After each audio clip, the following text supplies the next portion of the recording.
เครื่องปั้นเขาเบิ่งขนาดทุกคนเดี๋ยวซอยแล้วเอาไปคั่วทุกคนซอยน้อยๆเนาะแล้วเอาไปเอาละไปละเนาะกระเทียมที่ตัวลูกมาโบซอยเลยเนาะเอาไปนี่เลย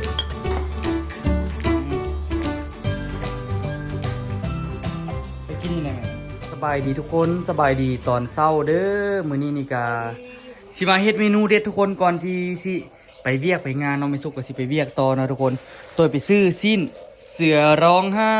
ทุกคนเนาะเอาพอกินทุกคนเอาจานธรรมดาเพราะว่าคาเทศหลายก็นี่เดี๋ยวมันสิเหลือเนาะตัวบอกเลยว่าเมนูนี้เป็นครั้งแรกของตัวที่จะได้เฮ็ดได้ทุกคนเด้อ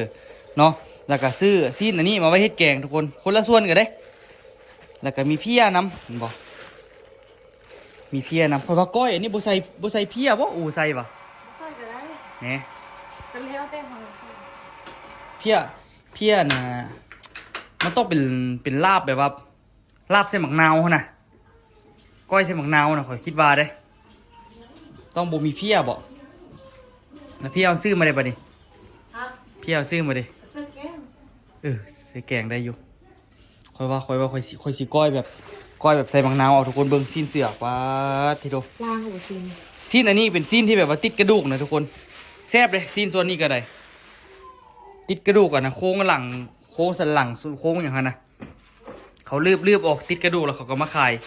กิโลละแสนมื้อหน้านี่มีโอกาสไปซื้อซีนนะนี่ล่ะเอามาย่างไว้นะอูเนาะไปกินอยู่ลองซานนำเดี๋ยวสิมาเฮ็ดแกงแล้วทุกคนแล้วก็เฮ็ดปลาไว้แล้วเขาสิไปเก็บผักล้างก่อนเนาะโบต้องเฮ็ดเบิดเด้อสำเร็จสำนึงกับพอเราบอกล้างบ่ล้างแล้วเนาะล้างไว้แล้วก็เอาไว้ตู้เย็นเพื่อได้เฮ็ดกินคาบต่อไปซื้อซีนอันนี้มาเฮ็ดแกงข่อยเบิ่งเลยเบิ่งโซมคือสีแซ่บขนาดมันกับแป๊บเดียวดอกแล้วนะอูเนาะบ่ได้ยากเฮงดอก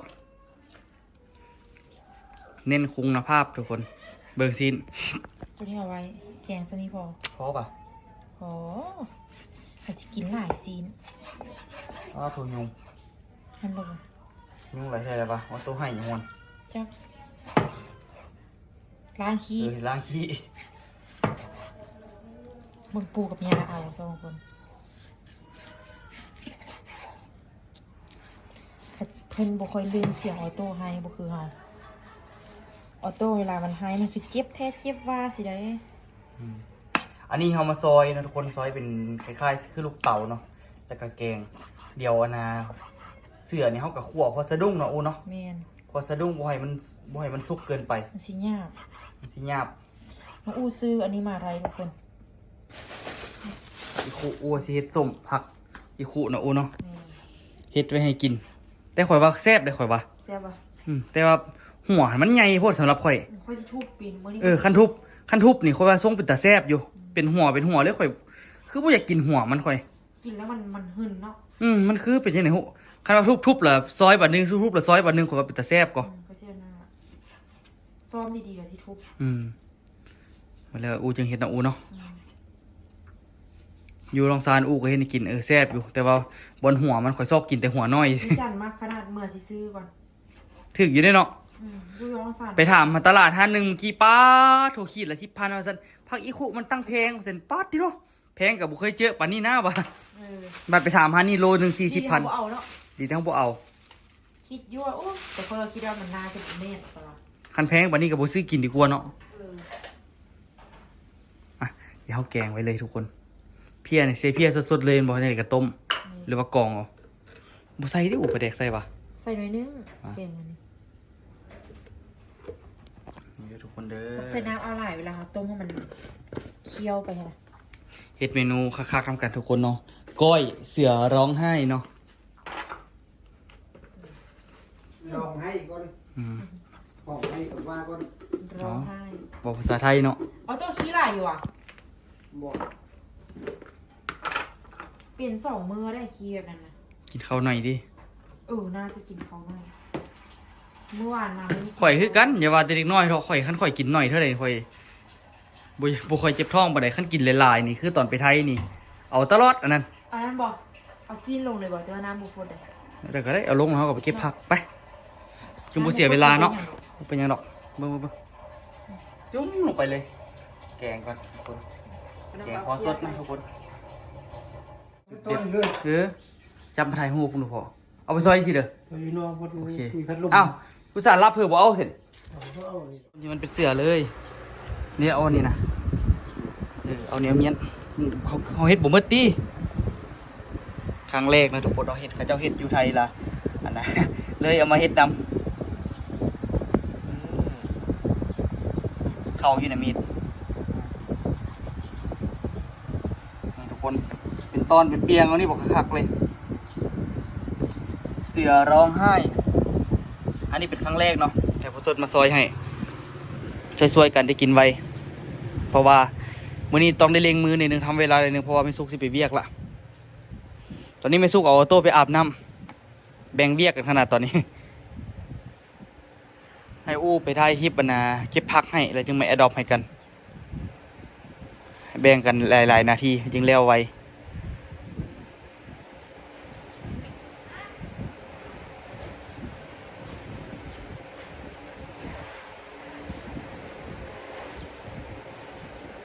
อุตส่าห์รับอันนี้ให้พอสดบอกเอาสิบอกเคยเฮ็ดเนี่ยเอานี่มาเฮ็ดลาเฮ็ดก่อยบ่เคยเนาะเพิ่นก็ยังบ่เคยปกติก็สิเอาแต่เป็นแบบซีนสดทุกคนมาเฮ็ดกินบ่ค่อยได้เอาอันนี้มาเฮ็ดกินจักเทื่ออันนี้เป็นครั้งแรกเนาะเป็นครั้งแรกที่เอาซีนส่วนที่เป็นนะเสือมาเฮ็ดกินนี่โอ้เบิ่งบีดเหลื่อมถึงขนาดซอยรถ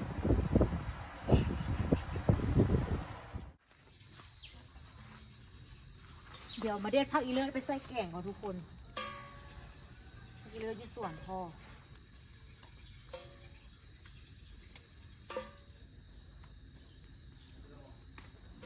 ไล่ๆเลยค่ะอีเลิศนี่กัน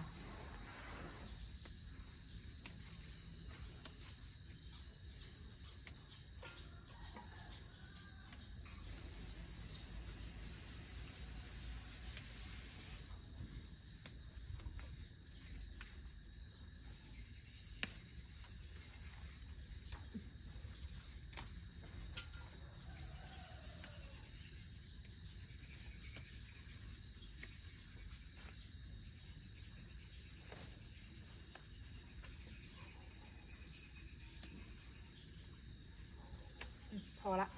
เดี๋ยวไปเก็บผักอันอื่นต่อ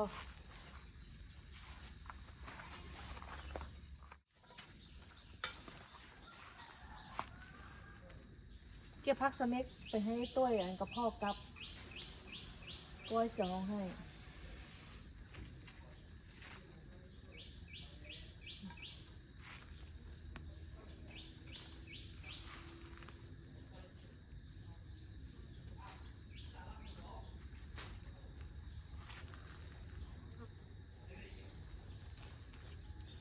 นี่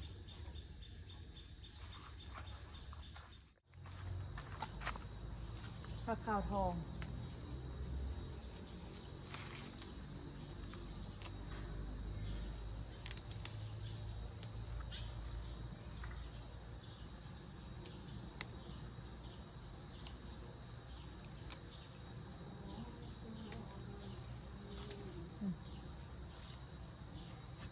เก็บแนวเล็กแนวน้อย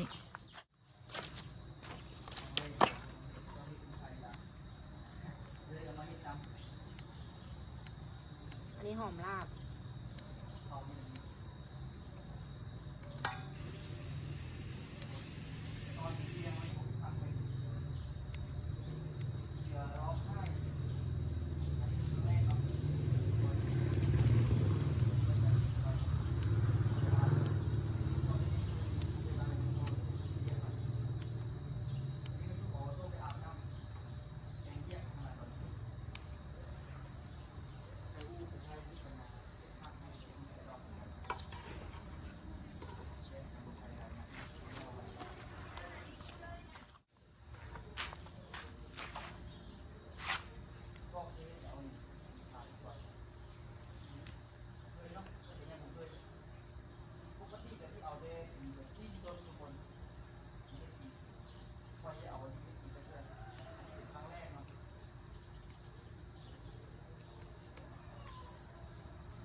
อทุกคน ป้อนมาขอโรงเรียนเรา นี่เอาส่วนนี้เลยมาเฮ็ดกินคือสิกระลึบดีขนาดแล้วก็ตุ้ยดีขนาด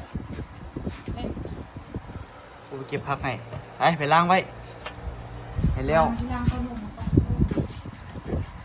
แล้วก็นกอีแอมคือล่างบ่ ฮะ ทางนกตัวนั้น ตัวนมอโต้นะล้างตัวเด็ก ชิมอยู่บนหลังถ้วยเคยแอมล่างอยู่เสาคือเห็นแอมล่างอยู่ผู้เสาเห็นดิ พ่อ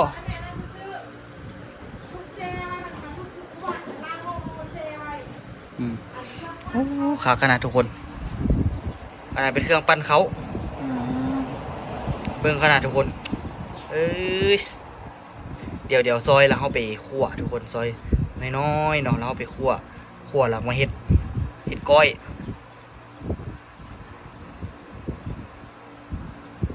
น่าจะได้คั่วเส้นน้ำในอยนึงเนาะพ่อเนาะคั่วเส้นน้ำแกงน้อยนึงให้มันพอมัดๆบ่ให้มันสุกเกินไป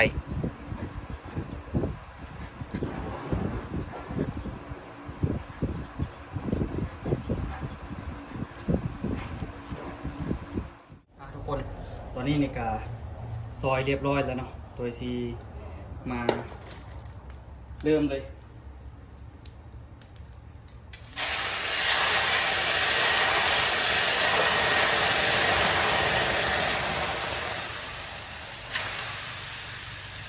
พอมันสะดุ้งเนาะทุกคน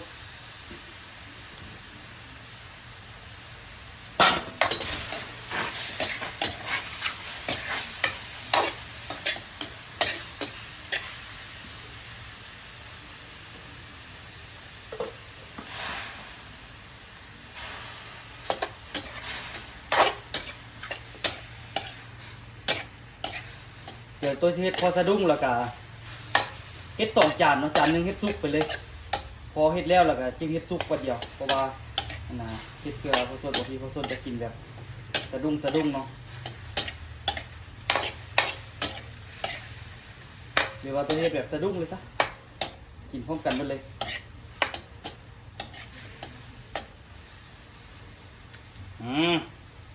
คักได้บัดนี้มันสิเป็นแบบตะคักเลยนะทุกคนเรื่องอลัมฮามเลย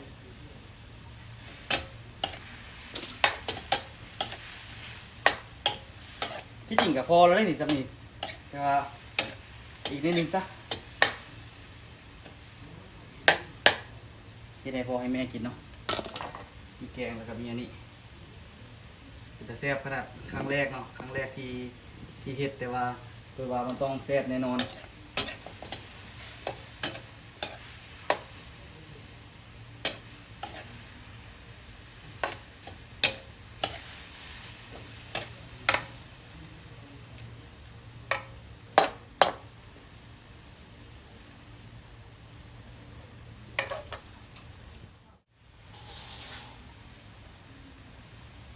ชูรสไปเลยเนาะ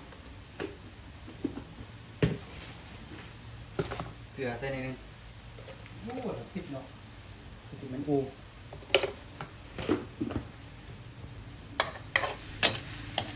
เอาละสุกเกินไปละ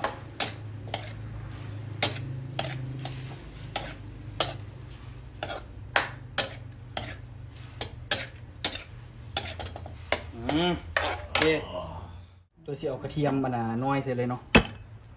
ทุบตัวนี้เลยใส่แล้วก็ซอยยิกๆนิดนึงเนาะอันนี้เป็นกระเทียมมาที่หงสาคุณนะทุกคนกระเทียมน้อยเนาะน้อยล่าแต่ว่าเฮ็ดยากกินยากแต่ว่ามันหอมแซ่บกว่ากระเทียมเวียดนามกระเทียมใหญ่เนาะมันสิหอมกว่า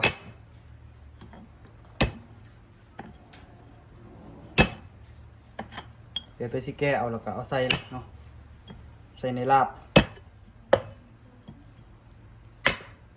เดี๋ยวตัวแกะก่อนทุกคนลาบโยยโอ้เสียบุมีน้ำปลาทุกคนเอ้ยพิสูจน์ในนึงเนาะนี่กระเทียมที่ตัวทุบมาบัวซอยเลยเนาะเอาไปนั่นนี่ใส่เลย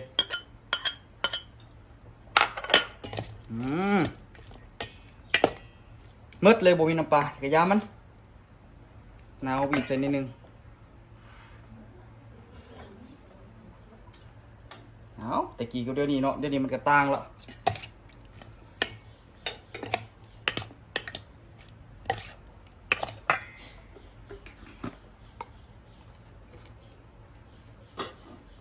ใส่ข้าวคั่วตัวเข้าไป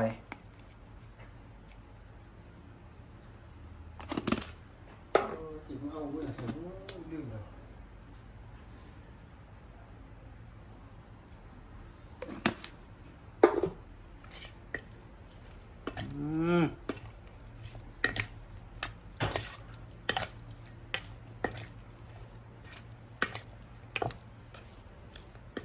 เอาเพชรอันน่ะดอกกับอ่ะ เอาไปกลับอ่ะ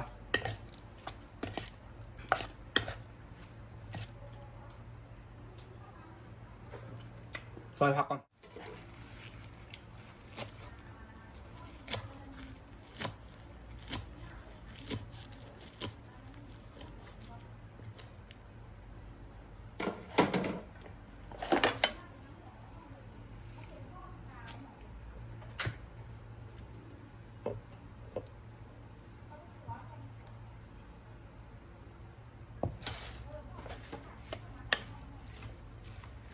จบละได้กินละวันนี้เดี๋ยวเขาคั่วซะอีกนิดนึงรู้สึกว่ามันหน่อยเกินไปมันบกเข้มข้น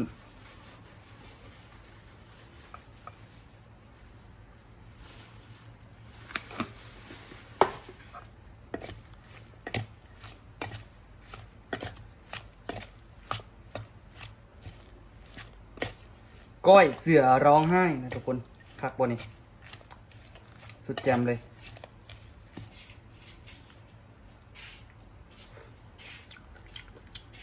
เสียดายบ่มีน้ำปลามาชิดใส่นิดนึง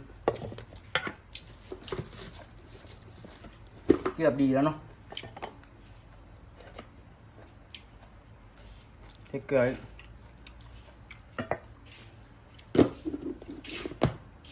ปลาแดกใส่บ่วะ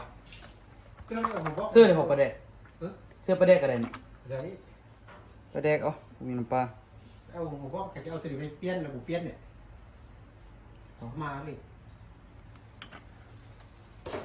ช่วยมาเลยเดี๋ยวเนาะมาเรียกที่ตัวเนาะ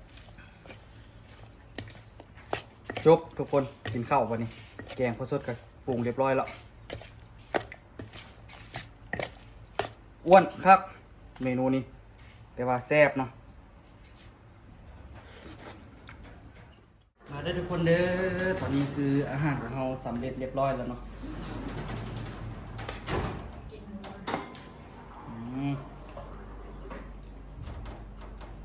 เคยกินยังไงไหมอันนี้ก้อยเสือ กินเบื่อไอ้เจียวเบื่อ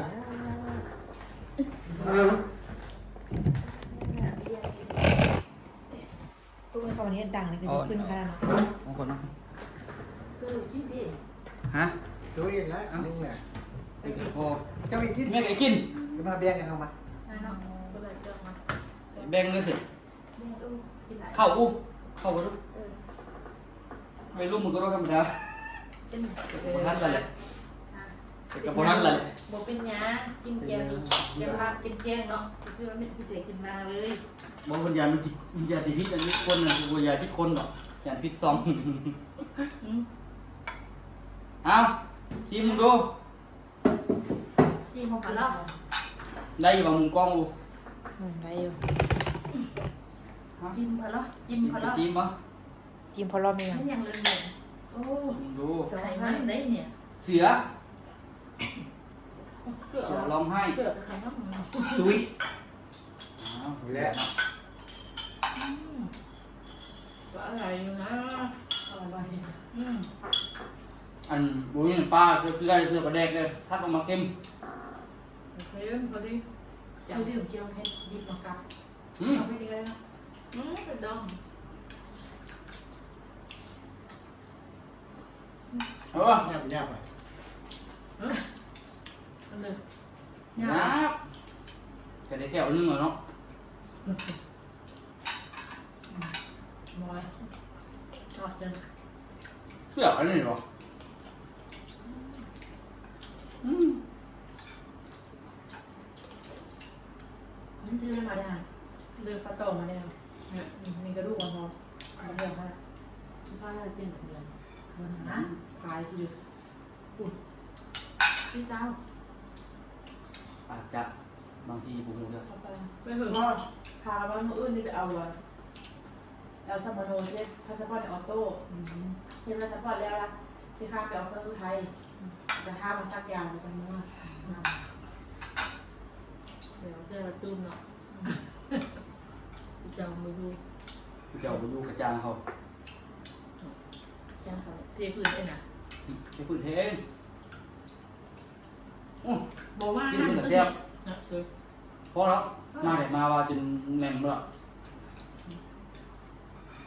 เดี๋ยวจะนาทั้งนี้ นี่อันนี้ออนนี่ก็สิอันนี้สิติดกระดูกนะ เดี๋ยวนะอิวสติง โอ้ยน้ำปลาทุกคนเนี่ยสูตรที่พอปรุ้งเลยแต่คนว่าคนมักเลย อันนี้พอจะแกงแม่จะเสียบเดี๋ยว อยู่สเกงแม่เครียดเนาะ เสียบโอ้ เครียด ไอ้ เครียด แซ่บเนาะ ลาบนะไปลาบแล้วก็มีคนไปซื้อ เมื่อวานนี้อันเป็ดนำมาหิ้วข้าวน่ะไปกินลาบอยู่ฮานันเขาเส้น แฟนใหม่เลยแหละ อืม ที่ตอนใหม่เลยแหละตัวตอนที่ตอนยาวๆเติมไปเลย แค่ยากกว่าหรือว่า กินกับมะเขืออื่นแซ่บ ลาบเป็นดอง เพิ่นไปมักกันเผ็ดดองนี่กับโรงเรียนไปตอนนั้นเลย มันก็เย็นกิน ตรงๆมันหนังตร กิ ง น เล ออนแซ่บฮะ มันตรงดังปลา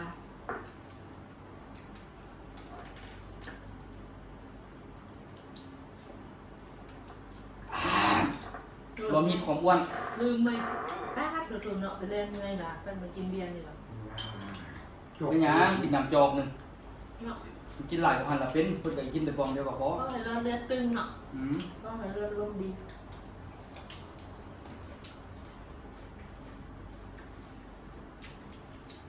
ก็จะกับเลือดลมดีเท่าเดิม สิเลย เนี่ยผมดีไม่เชื่อกูตู้ปวดอยู่บินมันสองเทือ มันก็อ้วนดีอีก ก็ดีดี เด้ ขึ้น กินกับผักเทียม ดีขึ้นประมาณ90%หรอ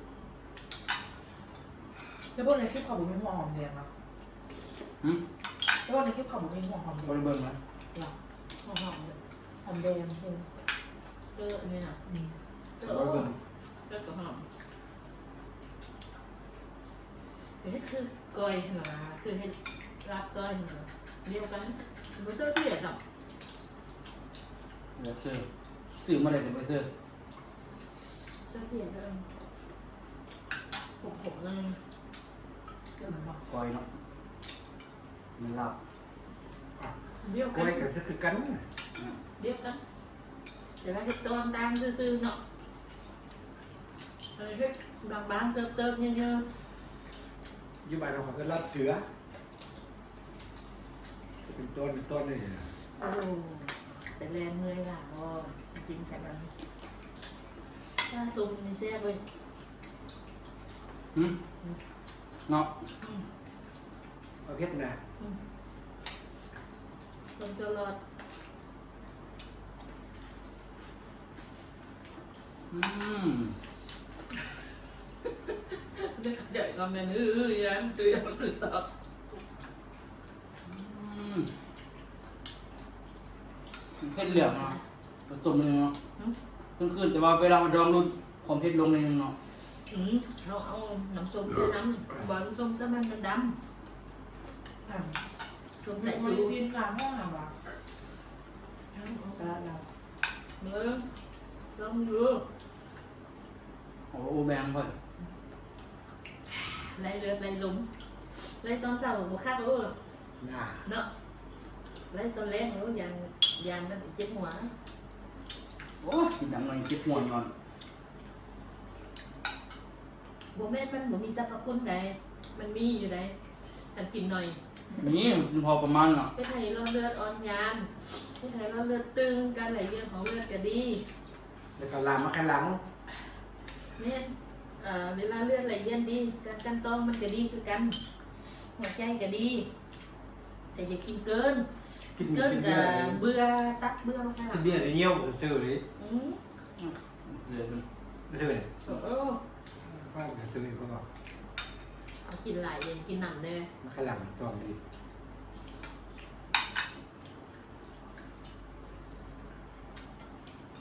เกินก็เป็นพยาธิเป็นความนี้ก็เป็นยา เดินกันนะคะ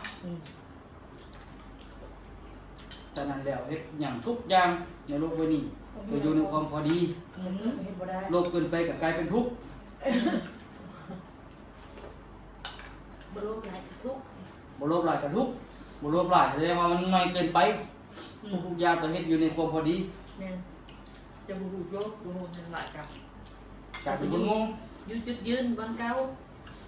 ทุกอย่างต่อพระพุทธเจ้าสร้างให้เดินอยู่เส้นทางสายกลาง ฝั่งนี้ได้บอกกับบ่ได้ ตอนวันจังอ่ะ พระพุทธเจ้าว่าติดตามอยู่มึงเนี่ย พี่ตา ที่แข่งหลังกระคาดเฮ็ดงานไหลกับบ่ม่วนเขาได้หันมันก็บ่ได้ม่วน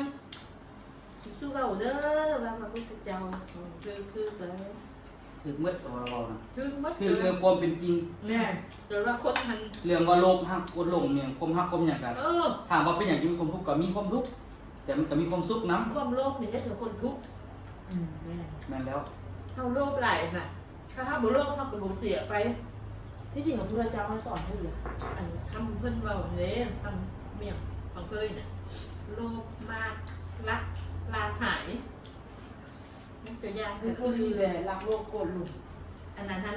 หันหนึ่ง นะ หมายความว่ามีสี่ปัจจัยรักโลภโกรธหลงคือเบอร์เฮ็ด ผมแม่นบ่เฮ็ดแล้วสอนว่ามันสิมี รัก ความ กั ทุก น ข์ มันบ่ดี เพิ่นว่ามันเฮ็ดล่ะคันสิเฮ็ดให้เคยมีความทุกข์เคยตัวเอง เออ แต่ว่าคันว่าคนเฮามาแบบมันก็มีความสุขแต่มันก็สิมีความทุกข์ในบางครั้งคราวแบบว่า รักนี่มันคือรักขนาดไหน รัก ฮะ ความฮักนี่น่ะ ต้องฮักเนาะต้องฮักให้เธอทุกข์ กระทุกแล้ววะ ที่ใดมีฮักที่นั่นมีทุกข์ คันฮักบ่เป็นเนาะ คันฮักแล้วสมมุติว่าน่ะโอ้ยสมมุติว่าน่ะเฮียป่วยสิเฮาก็ต้องไปซอกซื้อยามานี่ก็เกินความทุกข์สินะ แม่นอันนั้น สมมุติ บ่แม่นคือ เวลานั่นเวลาเลิกกัน สียใจนะ เวลาเลิกกันเขาได้เสียเยอะก็มีความทุกข์ เออ แม่งหมดแหละ ฮักหลายกระทุกข์หลาย แม่น บ่ตัดละ จะเป็นไง เอาล่ะเห็นแล้วเหรอ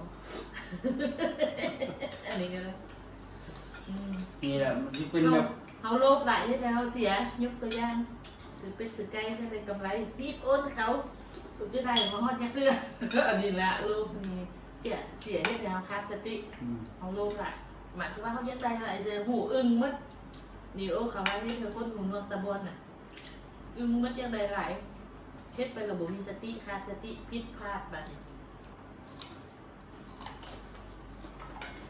โลภหลายได้บ่นี่ โกรธ พอถึงความโลภหลายๆไปเนาะ โลภหลายกันเฮ็ดเขาเสียสติมาเมื่อกี้เลยดิ อันนี้ โกรธความหายขนาดมันบ่มีผลหยังเอ้ยเธอมันจังละละ สิใกล้กับไปตึ้งแต่ซีไปเนาะคือออก เออนั่นแหละวะ ผมแม่นอายุ70ปลายเลยยังสิมาบื้นน่ะนะสร้างอยู่น่ะจะได้เงินอยากรวยอยู่น่ะ เราจะมาเวลาคันเฮ็ดใดก็ดีเพราะว่าแค่ขัดเวลา ถามว่าเฮ็ดได้ก็ดีแต่ว่าบ่เฮ็ดล่ะดีบ่ ก็บ่ได้ดีใด เป็นหยังคือบ่ดี เอ้าสมมุติว่าเศรษฐกิจซุมื้อนี้เฮาอีกไปหวังต่อลูกต่อเตาอย่างเฮาต้องเฮ็ดเฮามาอยู่ในระดับ ดึงมาอยู่ในระดับพอเพียงใด ที่แม่น่ะใกล้พอเพียงแล้วแม่เอ้ย บ้า มันอยู่ในระดับใกล้พอเพียงแล้ว บ่ใกล้บ่มีทางนี้มัน เอา ต้อง เวลา คือ ที่ เขา มันนี่ เออ ขอยกนี่เด้เป็นอันนี้น่ะ ไปเอาขึ้นเบี้ยแล้วลงไปหรอกเขากินเขากินได้ด้วยเนาะ เกี่ยวกับคอเนี่ยบ่คอจะมอกูเดี๋ยวเอาไป พอเขาตัวนี้มันใต้ในวัดนี่คุณวะ บูมูมูหวานด้วยเห็นบ่ตายเด้ โอ้มั มัน น โด โด น นช่วยนำอ่ะ ป้าเสื้อละว่ะคือสิแม่มันฟงไปฟงมาน้ำออกหมดนะ น้ำหัวคือแบบ แล้วก็โดนตึงเอา ลูกก็เสื้อละว่ะ เจ็บเลยน้ำโดน ฮะทุกคน มุมใด บ่มาแล้วก็ยาวเนาะไปเจอกันคลิปหน้าเด้อแซ่บ